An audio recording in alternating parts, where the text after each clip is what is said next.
Hi Busy Girl, Leanne here with another quick tip to help make you a better runner. Run faster. That's what everyone wants to do, including me, and it's a question I get asked about all the time. Now there's a lot of different ways we can approach this, and there's a lot of different things to talk about, like running form or training programs and speed work, but I want to focus in on two key factors that I think are important to consider when you want to run faster. Number one, pick the appropriate time goal. If you want to qualify for Boston, and that means for your age group that you need to run a 3:30 marathon, but your current marathon time is 5, then that's way too big of a jump to try to get to, and too big of a gap to try to bridge, especially in a short amount of time. Better to adjust what your time goal should be to something that's a little more appropriate for your current level. So think about that jump. Going from a 5 to a 3:30 would mean going from an 11:30 minute mile pace to about an 8-minute mile pace, and that's giant. Better instead to maybe adjust your goal to perhaps 4:45 or 4:50. That will still have you jumping from an 11:30 minute mile pace to about a 10:52 minute mile pace. That's still a big jump, and that's definitely going to challenge you, but it shouldn't overwhelm you, especially if you do it over an appropriate amount of time. You want to make sure that you're protecting yourself so you don't get injured and knock yourself completely out of the game. Second, focus on shorter distances first. Cutting your 5K time and getting much more comfortable running shorter distances faster will ultimately help you run longer distances faster. Once you cut your 5K time, you can look at then cutting your 8K or your 10K time.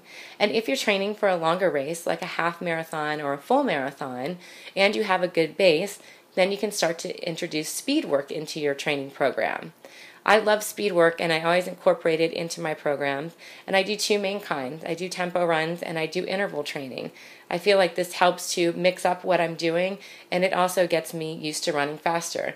And ultimately, if you want to run faster, there's no other bottom line other than that you have to get used to running faster and get your body used to it and get your body used to becoming more efficient when you're running faster. In terms of training programs, this year I'm actually trying a new one. It's based off this book, Run Less, Run Faster. And what this program has me doing is running only 3 days a week.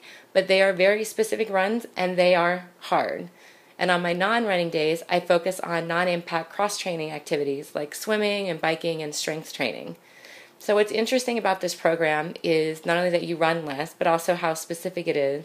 But also in this book, there are some really cool charts and examples and ways to figure out what your pace should be, so that again, you're setting a realistic pace goal based on where your current fitness level is, because that's going to help you get through the program. I'm excited about it, and I'm really curious to see if it helps me meet my goal, which is to PR in the New York City Marathon this fall. Now, I'm also thrilled to announce that this month's interview for Busy Girls Running Club is none other than Bill Pierce, co-author of Run Less, Run Faster. I'm super excited to hear what he has to say about the program, how they designed it and why, and how he thinks it will benefit runners of all ages and abilities. So, click the link below if you want to register for the call, and also be sure to leave a comment below and let us know what you've done to run faster. I'll see you on the road.